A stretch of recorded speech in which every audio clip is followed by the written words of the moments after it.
says love. Yeah. We will make America strong again. We will make America safe again. And we will make America great again. Thank you, Tennessee. Thank you. On this edition of Mocs News, it's election week, and President Trump visited the Chattanooga area. Students and Chattanoogans protested outside the Trump rally. And we take a look at how students feel about voting. I'm Christina Jennings. And I'm Heidi Brightman. Your news starts now.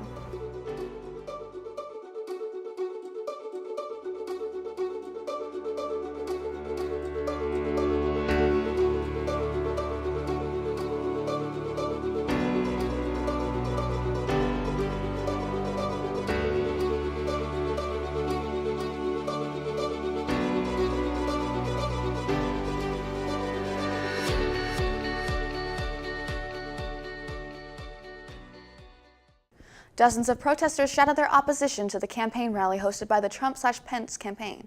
In anticipation for President Donald Trump's arrival on campus, hundreds gathered in protest. At 2 p.m., protesters composed of UTC students gathered on Chamberlain Field to organize.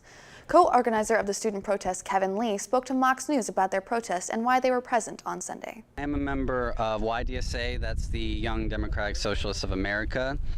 We are working in coordination with OLA and Spectrum, and we are all here today in order to protest Trump, but also make sure that it's a peaceful protest, because we are here to defeat that dialogue, that argument of both sides. From Chamberlain Field, students marched to join other protesters at the parking lot adjacent to Blood Assurance. This parking lot was reserved for protesters to gather. Our Jeremiah Beatty was able to speak to Caroline Miller, a protester and concerned parent of a UTC student. I'm just here just to show solidarity with these students and just to let them know, and I'm so proud of them, how many of them showed up, and they're being very polite, and they're being very respectful, and they're being very loud, and they're speaking up, because you know what, it's going to be up to this generation to really take on the mantle and keep this going.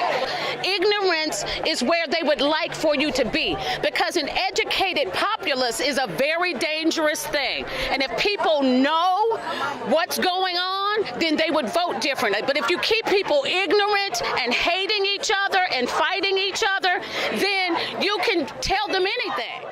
Protests continued well into the rally, but had dwindled by the time it had concluded.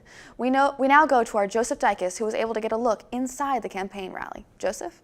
Thanks. We're here at McKenzie Arena, where Donald Trump held his rally in support of Marsha Blackburn in the Senate race. I ask you to stand with me, and if you want to vote no on Hillary Clinton and her cronies one more time, stand with me. Let's win this election on Tuesday. While protests and activism occurred outside, it was a different world inside McKenzie Arena. President Trump visited the scenic city as part of his 3-day tour through key states and Senate races. This tour marked the first time since the 2016 election campaign that both Donald Trump and Mike Pence campaigned together. Not an empty seat could be seen, as over 10,000 of Trump's supporters came from near and far to attend the rally. One such supporter was Suzette Dyer, who was ecstatic to see and support her president. I truly believe that God anointed him to get rid of all the corruption that's going on in the White House, all in Washington, and just he's getting rid of all the mess. Aside from Blackburn and Pence, Congressman Chuck Fleischman and several other Republican politicians were in attendance long before Trump even stepped foot in Chattanooga. President Trump finally arrived at 6:20 and was introduced by Mike Pence at 7 o'clock. During his speech, President Trump emphasized several now familiar talking points, including the growth of the economy, renewed military strength, supposed corruption within the political left, and immigration. His plea for stronger border security via building the wall seemed to especially resonate with the crowd.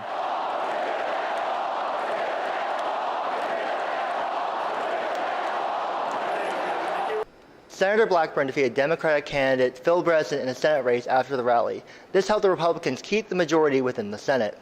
With Mocs News, this has been Joseph Dykes. Mocs on the Street is a segment where we ask UTC students their thoughts on different topics. This week was all about voting. Our Jeremiah Beatty and Charlize Lundy have the story. I'm Shirley Slundy. And I'm Jeremiah Beatty. And this is Mocs on the Street. In the 2016 election, only 40.6% of UTC students participated in voting, according to Professor Sean Trevette. With it being November 6th, midterm election day, UTC students were motivated to get out, get involved, and go vote. Today, we're going to give the opinions of UTC students on why voting matters and why their voices should be heard. And with social media playing a vital role in today's politics, we wanted to get students' opinion of why social media was important and their comments on the outcomes of the election.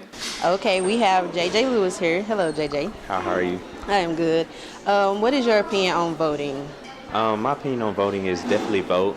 You should get your voice heard. You should understand the political climate that is going on today. You should understand what's going on around the university, as well as the local, the state level, the national level. So I think it's very important to hear your voice. So that's what I think. All right. Thank you, JJ. Thank you. Hello, Keely. So what is your opinion on voting? Why do you think it's important? I think it's important because, well, okay, first of all, everybody got their opinion on voting, but don't be wanting to vote. So if you really got an opinion, go vote. So I'm with Princess Wells, and I just want to ask you a few questions about the 2018 midterm elections. A lot of people use social media to become politically active. Why do you think this is a good thing? I think it's a good thing because a lot of celebrities go on social media and people look up to them, and people nowadays are influenced by everything they do. So once like Diddy and other celebrities started making people see voting as something major, people started voting more, especially with our generation. All right, thank you, Princess. My next question is, with the Democrats winning most seats in the House and the Republicans winning seats in the Senate, why do you think this could be a good or bad thing, in your opinion? Oh, man. So with the Democrats taking the House, what you're probably going to see is you're going to see a lot of subpoenas and a lot of the House keeping the administration more in check, or at least trying to. I'm Shirley Slundy. And I'm Jeremiah Beatty. And that's all for this segment of Mocs on the Street. Who knew voting could be so rewarding? At least that's what UTC was hoping to promote at their Mocs Go Vote party. Our Brandon Robinson has the story. Thanks, anchors. Hey, it's Brandon Robinson here at Chamberlain Field. We're at the Mocs Go Vote party here on Election Day, where students have gathered around for prizes, t-shirts, and free food, and some fun games, and also to get more informed on how to vote and where to vote. Sponsored by SGA and Save the Children Action Network, the event was a hit with UTC's campus. Students were able to come together and enjoy the election day. There were also available shuttles taking students to the polls. Camden Eckler and Caroline Ravener, student organizers of the event, explained more about Mocs Go Vote. We organized together to celebrate voting.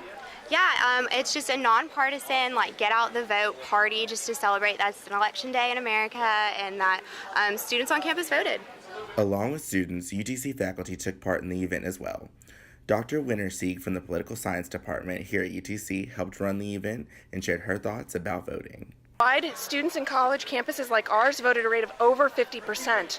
And so this mimics statewide trends.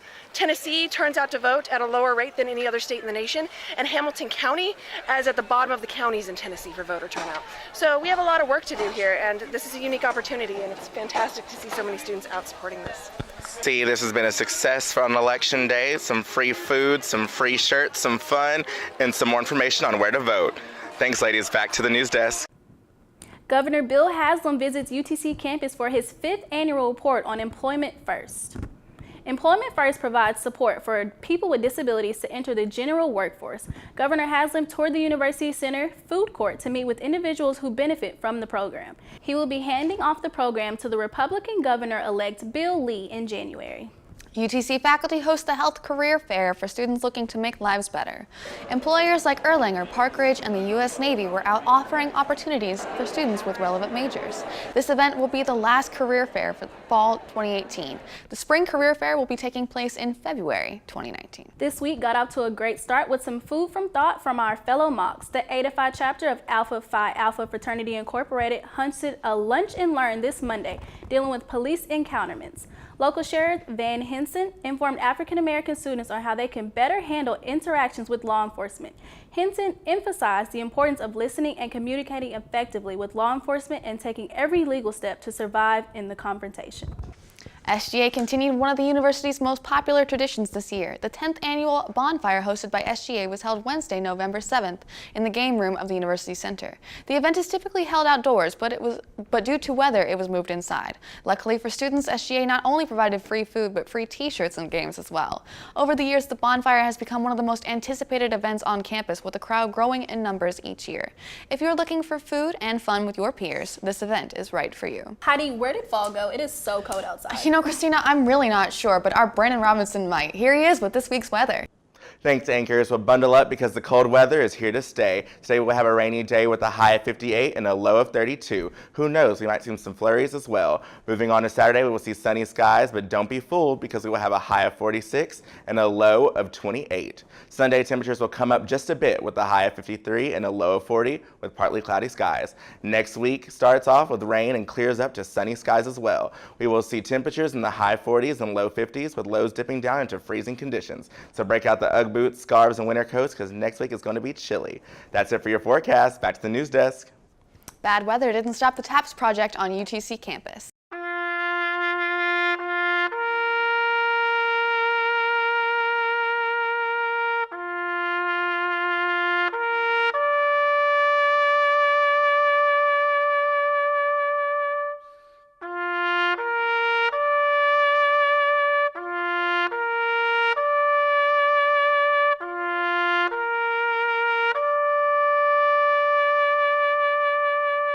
This is the third year for the project meant to honor veterans and their services. Volunteers play the trumpet in various places on our campus, one after another.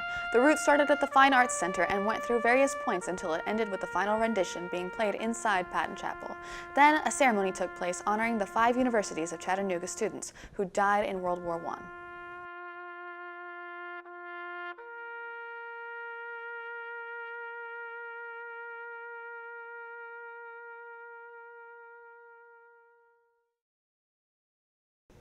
Let's talk about sex, baby. Let's talk about the good things and the bad things that may be.